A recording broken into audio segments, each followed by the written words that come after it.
మోంతా తుపాను క్రమంగా బలహీనపడుతుందని ఏపీ విపత్తుల నిర్వహణ సంస్థ వెల్లడి. రానున్న 6 గంటల్లో తీవ్ర వాయుగుండంగా బలహీనపడే అవకాశం ఉందని, ఈ ప్రభావంతో నేడు ఏపీలో విస్తారంగా వర్షాలు కురిసే అవకాశం ఉందని స్పష్టం. ప్రజలు తగు జాగ్రత్తలు తీసుకోవాలని సూచనలు జారీ. ఏపీ వ్యాప్తంగా మోంతా తుపాను అలజడి సృష్టించిన నేపథ్యంలో పలు ప్రాంతాల్లో వీచిన గాలులకు నేలమట్టమైన చెట్లు, విద్యుత్ స్తంభాలు, భారీ వర్షాలతో నదులు, చెరువులు ఉప్పొంగి ప్రవహించడంతో గ్రామాలను చుట్టుముట్టిన వరదలు. ఈ క్రమంలో పునరావాస కేంద్రాల్లో తలదాచుకుంటున్న వేల మంది ప్రజలు. మోంతా తుపాను కన్నెర్ర చేయడంతో బిక్కుబిక్కుమంటూ గడుపుతున్న పలు ప్రాంతాల ప్రజలు. వందల సంఖ్యలో నేలకొరిగిన విద్యుత్ స్తంభాలు, సముద్రంలో రాకాసి అలలను చూసి ఆందోళనలో మత్స్యకారులు. మోంతా తుపాను ప్రభావంతో కురుస్తున్న భారీ వర్షాలకు శ్రీకాకుళం జిల్లాలోని ఇచ్చాపురంలో పలు ప్రాంతాలు జలదిగ్బంధం. ఒడిశాలోని భగలటి నుండి వరద పోటెత్తడంతో ఉగ్రరూపం దాల్చిన బాహుదా నది, డొంకూరు పాఠశాల ప్రాంగణం చెరువుమయం. మోంతా తుపాను ప్రభావంతో విరిగిపడిన చెట్లు, విద్యుత్ స్తంభాలను వెంటనే తొలగించాలని AP deputy CM Pawan Kalyan అధికారులకు ఆదేశాలు జారీ. తుపాను ప్రభావిత జిల్లాల కలెక్టర్లకు వరద ప్రభావిత ప్రాంతాల్లో యుద్ద ప్రాతిపదికన పునరుద్దరణ చర్యలు చేపట్టాలంటూ సూచనలు. నెల్లూరు జిల్లా సంగంలో తప్పిన పెను ప్రమాదం. పెన్నా నది నుండి ఇసుకను తరలించేందుకు 3 పడవలు ఉంచగా తుపాను నేపథ్యంలో వంతెనకు వాటిని కట్టగా భారీగా వరద నీరు రావడంతో ఆ పడవలకున్న తాళ్లు తెగిపోయి నది గట్టును నిలిచిపోవడంతో పెన్నా వారధి గేట్లకు తగలకపోవడంపై ఊపిరి పీల్చుకున్న అధికారులు. మోంతా తుపాను ప్రభావంతో హైదరాబాద్ సహా తెలంగాణలో జిల్లాల్లో కురుస్తున్న వర్షాలు. ఈ వర్షాలతో మహానగరంలో రహదారులపైకి నీరు చేరడంతో రాకపోకలకు అంతరాయం. అత్యధికంగా నాగర్ కర్నూలు జిల్లాలో 20.8 సెంటీమీటర్ల వర్షపాతం నమోదు.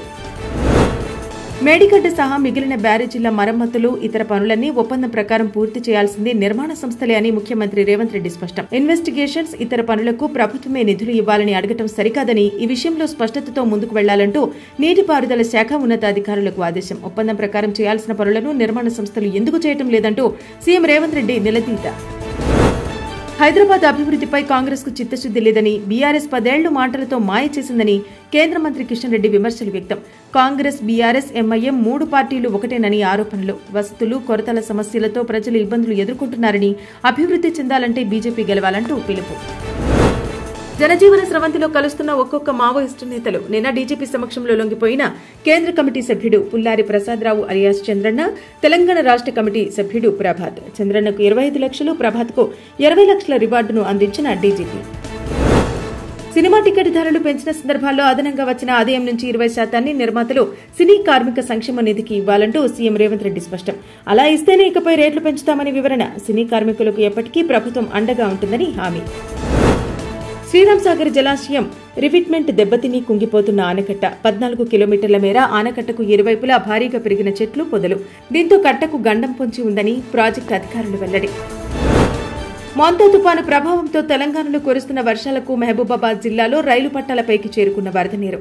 దీంతో నిలిచిపోయిన రైళ్ల రాకపోకలు. డోర్నకల్ రైల్వే స్టేషన్లో గోల్కొండ ఎక్స్ప్రెస్, మహబూబాబాద్లో కోణార్క్ ఎక్స్ప్రెస్లను నిలిపివేసిన అధికారులు. రఫేల్ యుద్ద విమానంలో విహారం చేసిన ద్రౌపది ముర్ము. హర్యానాలోని అంబాలా వైమానిక స్థావరం నుండి రఫేల్లో ప్రయాణించిన రాష్ట్రపతి. ఈ యుద్ద విమానంలో ఇప్పుడు ముర్ము గగన విహారం చేయడంతో వైరల్ గా మారిన దృశ్యాలు. కేంద్ర ప్రభుత్వ ఉద్యోగులు, పింఛనుదారులకు కేంద్ర మంత్రి మండలి శుభవార్త. 8వ వేతన సవరణ సంఘం విధి విధానాలకు ఆమోదముద్ర. వీటి వల్ల రక్షణ సిబ్బంది సుమారు 50 లక్షల మంది, కేంద్ర ప్రభుత్వ ఉద్యోగులు 69 లక్షల మంది పింఛనుదారులకు చేకూరనున్న లబ్ధి. బీహార్ శాసనసభ ఎన్నికల్లో తమను గెలిపిస్తే ప్రతి ఇంటి నుండి ఒకరికి ప్రభుత్వ ఉద్యోగంతో పాటు నెలకు 200 యూనిట్ల వరకు విద్యుత్తును ఉచితంగా ఇస్తామని ఇండియా కూటమి ప్రకటన. పాత పింఛన్ పథకం పునరుద్దరిస్తామంటూ భరోసా. ఈ మేరకు ఎన్నికల ప్రణాళికను ఆవిష్కరించిన సీఎం అభ్యర్థి ఆర్జేడీ నేత తేజస్వీ యాదవ్.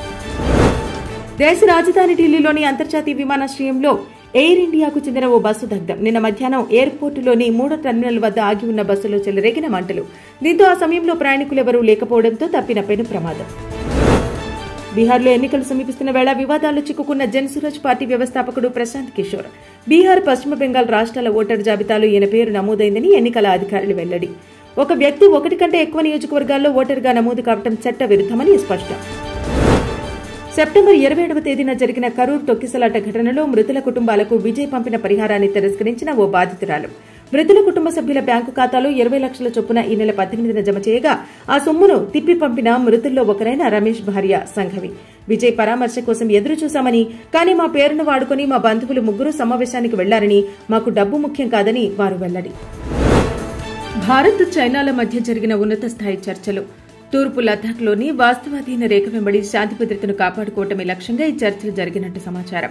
ఈ విషయాన్ని ఒక ప్రకటనలో తెలిపిన రక్షణ మంత్రిత్వ శాఖ. కెనడాలో రోజురోజుకి పెరిగిపోతున్న లారెన్స్ బిష్నోయ్ గ్యాంగ్. ఇటీవల ఆ దేశంలో హత్యకు గురైన భారత సంతతికి చెందిన పారిశ్రామికవేత్త దర్శన్ సింగ్ సాహస్. అయితే ఈ హత్యను తామే చేశామని అంగీకరించిన బిష్నోయ్ గ్యాంగ్. బ్రెజిల్లోని రియోడి జెనరోలో రెడ్ కమాండ్ ముఠా లక్ష్యంగా భద్రతా బలగాలు పెద్ద ఎత్తున ఆపరేషన్ నిర్వహణ. ఈ ఆపరేషన్లో అధికారులతో సహా 64 మంది మృతి. ఈ కాల్పుల్లో 81 మంది అనుమానితులను అరెస్టు చేసిన పోలీసులు.